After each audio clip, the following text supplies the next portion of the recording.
Hello and welcome, my friends. Welcome to 2022. So this recording will be posted on December 31st. So whether or not you watch it before or after the new year, I hope you have a fantastic new year. This is a reading for January 2nd through to the 8th. So the first full week of 2022. I'm really excited about getting into 2022. We have a lot that's going to happen in this year. It's a year of connection. It's a year of releasing and healing. We have all those twos, that duality, choice, that balance. It's going to be fantastic. So to kick off, this will be my last recorded video. I will be back live next week, like normal. And I would like to take this time for my friends that have been with me for some time on getting some insight. What would you like to see occur on this channel in 2022? And what do you not like? I want to hear back from you guys on what you'd like. I'm going to try and maybe put a poll up in my community section, but you could also just let me know in the comment box below. So to get into this week, I have my favorite combination, the Everyday Witch Tarot and Oracle. I love the playful, colorful, energy of the Everyday Witch. Yeah, it's kind of corny sometimes, but at the same time, it's so pretty and playful. And we need that play. We need the directness too, but we need the play and the fun. So let's get into this. Now, like always, I do have links below to both these decks. I always have links below. So that way, if the cards connect in with you, you can go check them out for yourselves. All right, what can my friends expect from the week of January 2nd through to the 8th, the year 2022? Seems almost surreal that we're getting into another year, right?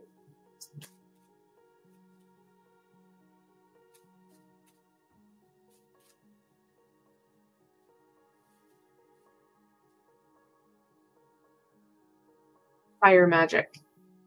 You don't need to be a witch to do this. It's actually quite easy.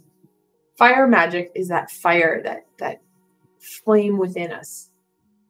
How we can connect in with that is through creativity, as it's the fastest way to connect into our passion. And don't worry, creativity does not mean arts and crafts. It can, but it's however you express you in a meaningful way.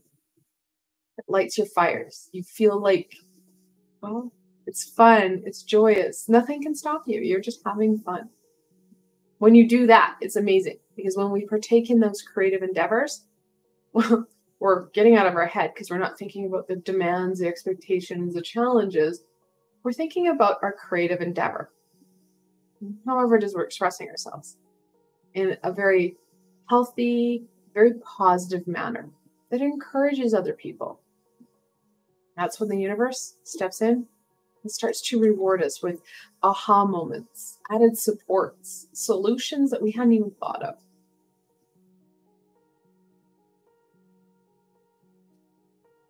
Affirmation for healing the heart. Just said 2022. It's going to be about this. Yeah, some of us may shed tears, but at the same time, when we release what's holding us back, that hurt, that pain, we feel stronger, we feel better. Sometimes that cry is what's called cathartic, which means that it's helping us to heal. And don't worry, I've got lots of supports on helping you to heal. So if you're new to my channel, that's fantastic. I have 4 playlists of helpful tools. One is a mindfulness playlist of mindfulness tools to help you stay in the present. And I have 3 meditative playlists. Now, all 4 are a guided perspective. So I'm not asking you to go sit and do 30 minutes of quiet meditation.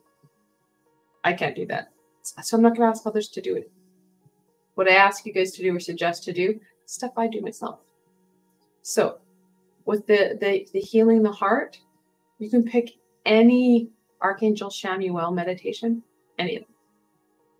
Actually, you could probably pick any meditation Scroll through. If you don't want to work with the angels, I have a Just You and Me playlist. Scroll through. See which one triggers with you, what you feel connected to.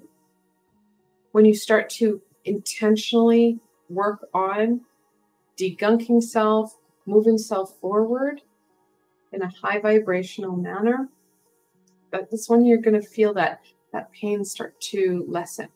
You're going to feel that heart chakra, your heart center, start to sing rather than bleed. I don't know about you, but I'm tired of that. I'm tired of the heaviness, the overwhelmness, the gunkiness. I want to be able to really spread my wings and enjoy 2022. So let's get into this week. Let's see how this unfolds. What can my friends expect in the beginning of the week?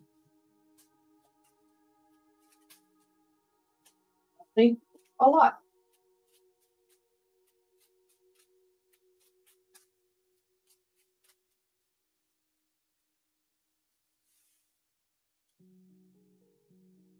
We're starting off with a bang.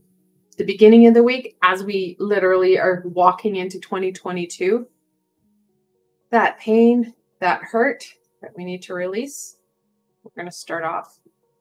We need to start embracing what's working. Fives are always a challenge in tarot. It's not going to be easy. It never is. But we're able to start to embrace what's life-giving. It's going to light that fire. Keep it lit rather than letting it smolder out. It's a good card to see at the beginning of the year. The Wheel of Fortune. Times are changing. Things are shifting. We need to shift to the Two of Cups rather than the overturned Three of Cups.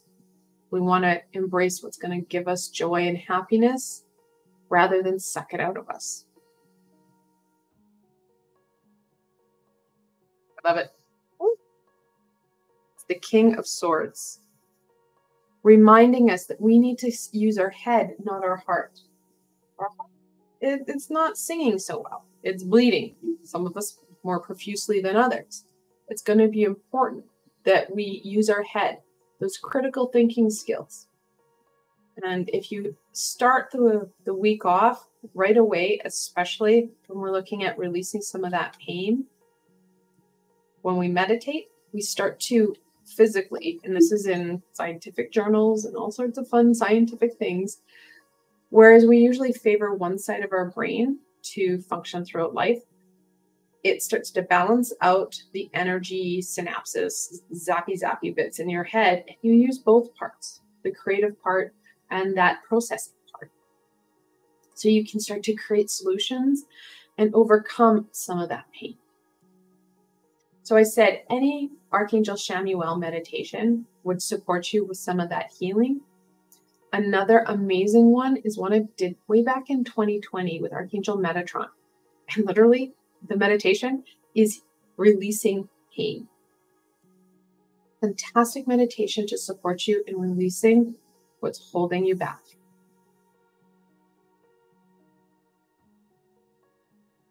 Little son to the king, Page of Swords. Yes, we want to stay in our head, and yes, we want to get the stuff done. Think of it, but the King of Swords is the everyday perspective and personification of the Emperor, which is the archetype of protection, order, to-do lists, right? We have it in the everyday aspect. His son is reminding you, we don't want to get too bogged down. Okay, remember, we're now in 2022, starting on the 2nd. Balance. So important. Use our head, absolutely, but have fun with it. If you need to, you're really not a to-do list person, or if you're really not into the journaling stuff, make it fun, make it playful. Use what's going to work for you to your advantage. You know you the best. And if you have resistance against things, don't set yourself up for failure, because that's your ego talking. Do things that are going to support you in learning, you in experiencing and growing. The tide is shifting. We need to embrace it and encourage it. That's why that release is so important. That's why embracing that passion and inner flame is. Let's get into the middle of the week. What can my friends expect from the middle of the week?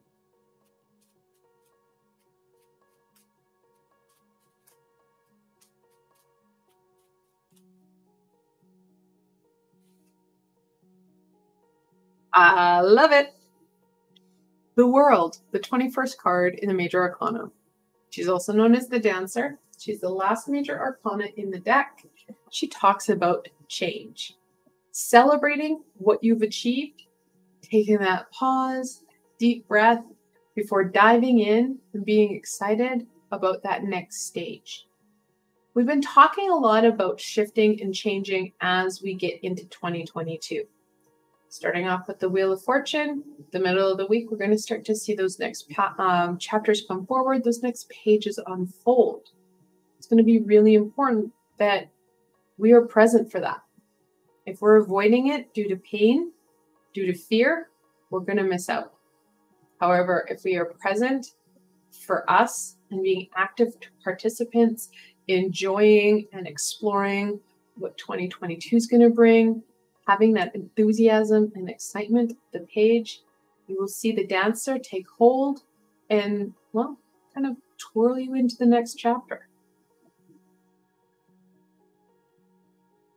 That said, these are opportunities, not guarantees. You have to put the work in. You need to be present.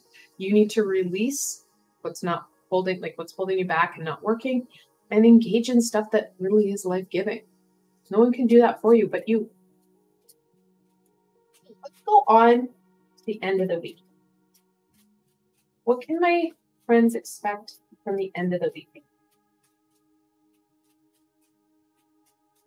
Kind of like how the Wheel of Fortune has all this insight and aha they give you, and the Dancer's like, yeah, I'm just the world. Get over it and embrace me, because it's coming. And the King of Cups stands alone. Anytime we have new, anytime we have different, we get anxious. There's still a lot of energy push and pull. I'm feeling that Capricorn is going to be taking out some of the volatility of the twins, but it's still there. Plus everything else that's going on globally, what's going on in our community and in our individual life. Those expectations and demands, they push and pull us. They weigh down on us. That causes us to be reactive rather than proactive and use our head. The King of Swords flows throughout this week. We need to use our head and be very mindful of what's happening for us.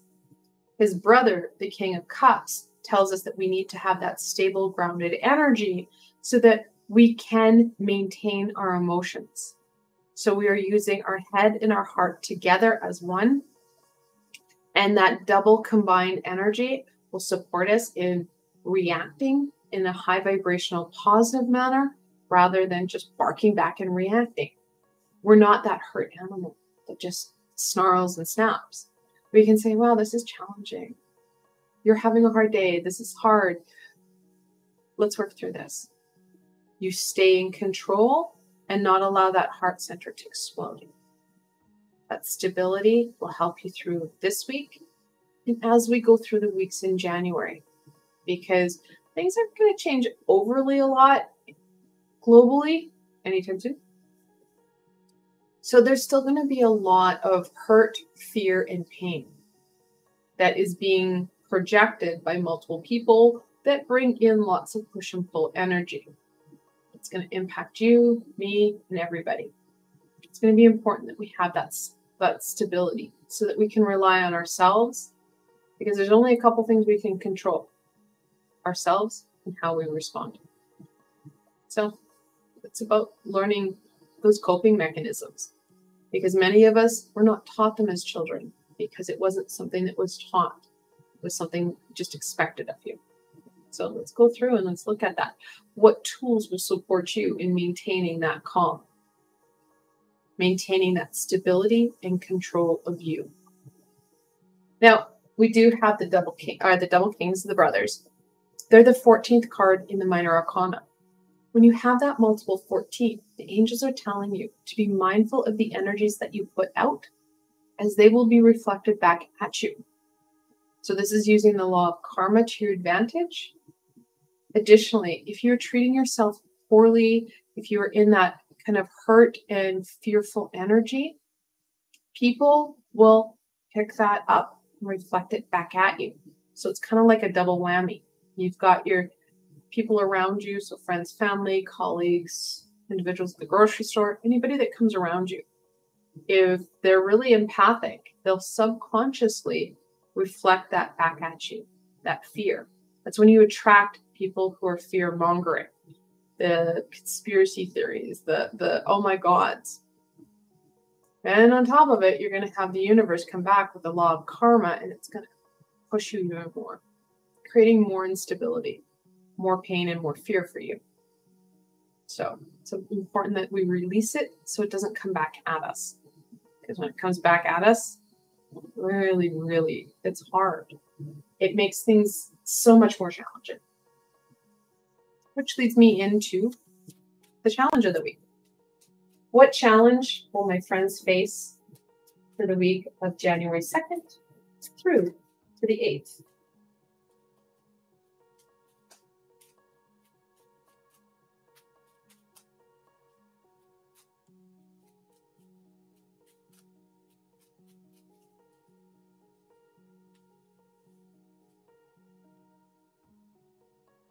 The Fool, the 0 card in the major arcana. That carefree, fun-loving energy. It's hard to see it as a challenge, but it really reinforces that fear, that heartache, and how it's going to slow you down. You're not going to be able to embrace the dancer, little as the fool is running around crazy around you. Think of it as trying to get something done when you have a screaming, freaking out toddler running around you like a lunatic. Impossible, right? You can't focus. In the major arcana, there's only 2 arcana, or 2 cards that show movement. The rest of them are just standing still. Even the Chariot does not show motion. It shows the Sphinx in a stable laying position. The 2 cards are the World as she is dancing, and the Fool as he's walking down the path. That momentum connects the 2. So when you have one as an obstacle, it stops your ability to have that movement that you're looking for, your ability to embrace that next chapter. You slow the wheel and you resist subconsciously or consciously that next chapter, that next stage. We can turn the Fool from an obstacle to an ally by using our head and our heart in a combined strategy, by releasing what's holding us back so we feel stronger, we feel better, we feel excited about that next stage, rather than feeling bogged down and overwhelmed, compounded by the life's experience that's reflected back at you that really slows us down. So that, again, you have to set the intention and do the work.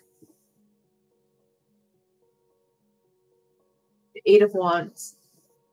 Now, 8s in tarot talk about movement and manifestation. The 8 of Wands, the original card, literally just shows 8 sticks in a vertical position.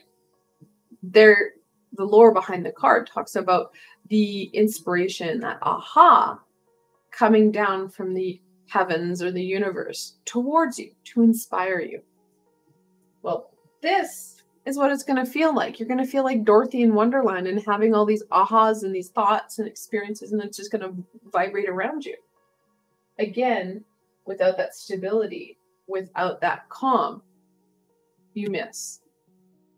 This does not take well, so you don't feel like you're actually shifting out of anything. You just feel like it's compounding. So things at work get hard. Things in the home get hard because your kids, your family, they pick up on this kind of stuff. Even your pets will start to act out because it's not calm, it's not loving, it's chaotic, it's crazy. So using your head and your heart, allowing the two of them to work together rather than fighting. So they do that a lot as well. Because our heart wants one thing and our head wants another, kind of have to bring that into equilibrium. Easiest way to do that is through meditation. Because like I said before, there is science between balancing the two hemispheres. You feel calm on the inside, you feel centered, your body and chakra system start to work together rather than being all over the place. When you do that, of course, that's when that will actually go straight and you actually get those ahas that inspire you, that help to embrace the dancer, that next stage. You get excited because at the same time, these two cards start to work together and really propel you forward out of this. Like I said, 2022 is going to be pretty dynamic.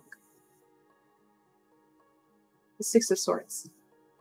No matter what we're carrying, it's got to go in with us to 2022, where, like I said, that healing, that releasing, this is not going to be the first time I say to you, this week, we need to release pain. Do not be surprised.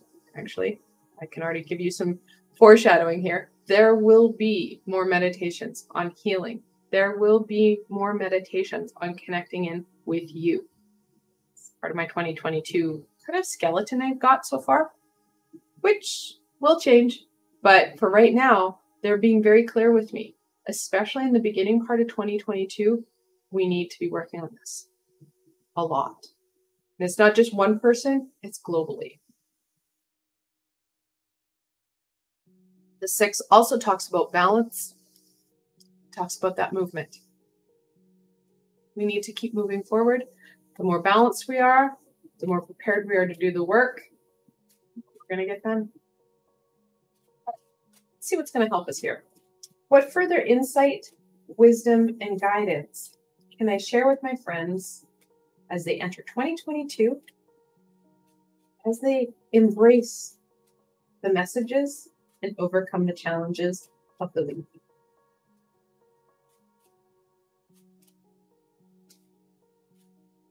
I don't know about you, but I think it's going to be a nice year, but I think it's going to be a year where we can really start to work on stuff, get stuff off our chest, out of our heart center, and get moving into something that's life-giving.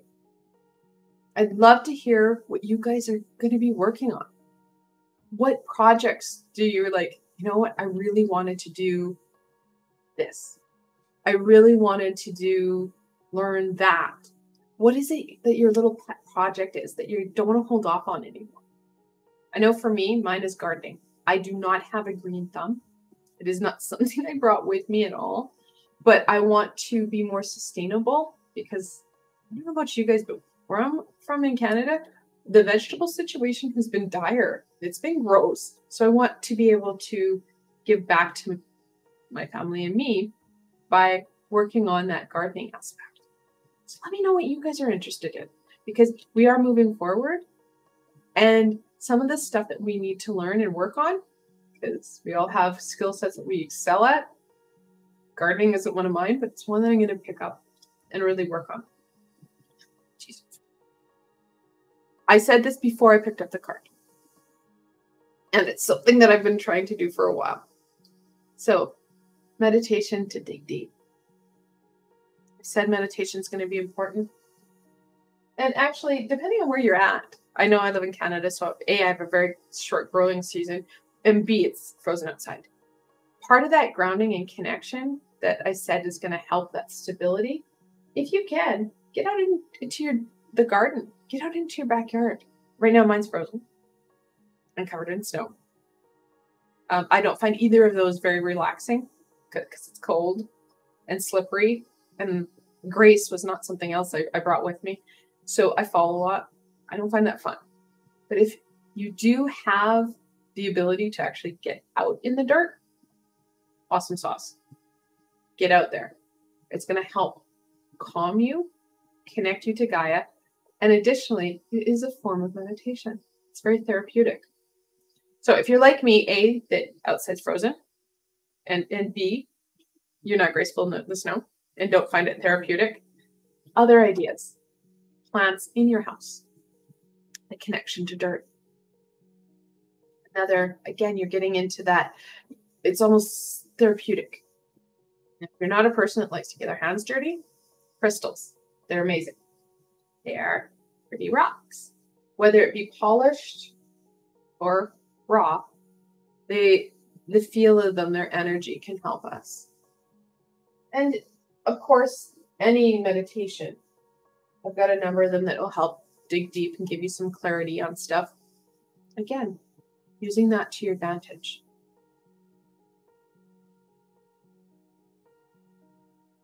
Such a beautiful card.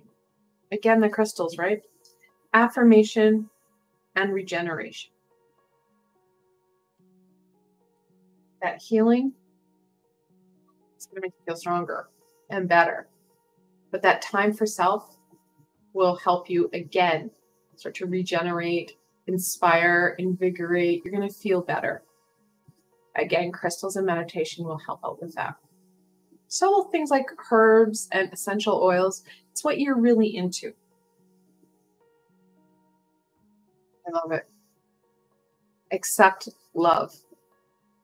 I've said this before and I'll say it again. Many of us reject love because we don't think we are worthy of.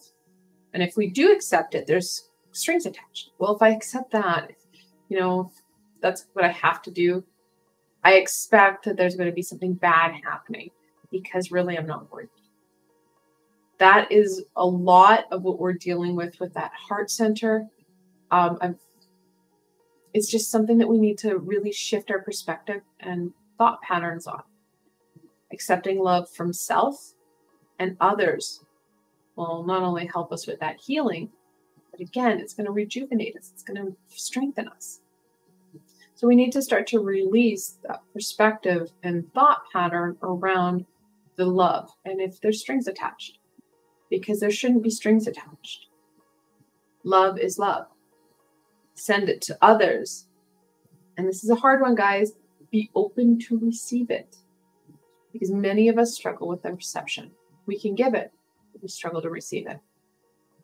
Giving yourself permission, starting to heal some of those beliefs and patterns that we have regarding love.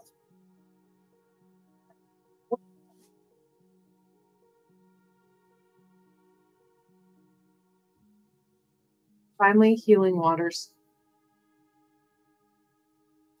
Water is such an amazing cleansing element. I've said in many videos, many times, when we feel overwhelmed and we feel like we're at that point of break, we're not sure how to go forward, I encourage people to go to the bathroom or to a sink and rinse their hands under water. You can intentionally say to your high vibrational support team, I need to let this go. Get it out of me. I encourage people to shower. I encourage people to bathe. And it's not just to go, oh, I'm going to go take a shower. No. It's taking a shower to release, to get rid of. So you're not holding on to it. Setting intentions. Can any and all high vibrational beings support me in releasing this energy? What's holding me back? Thoughts, beliefs, patterns. Strengthen me and encourage me as I start to release what's holding me back. And step into the shower or into a bath. And just see that water absorb and transmute the gunky heaviness into something that is beautiful and light. Goes a long way in supporting you in releasing some of the stuff that we need to start to work on. Because for years, I'm like, yeah, this isn't something we're working on now. Well, all roads apparently led to here. 2022 is releasing and healing year. But yeah, like I said before, there may be tears, but that tear, that's a release. We don't need this. Let's embrace something that is life-giving, that fuels our fire rather than dampens it. I want to thank you guys so much for joining me today. I hope that this helped you step into 2022. Like always, if you like the video, please give it a thumbs up. It helps people find me on the sea of YouTube. More importantly for yourself, don't forget to subscribe and click that bell. Like I said, this is a healing year, a releasing year, and I'm going to be here to support you. So there's lots more coming up that may not be on a specific day of release. So if you're subscribed and you hit the bell, you're going to be notified when I'm live or when I've posted a video to support you. Yeah, I want to thank you so much for joining me today. And until tomorrow, my friends.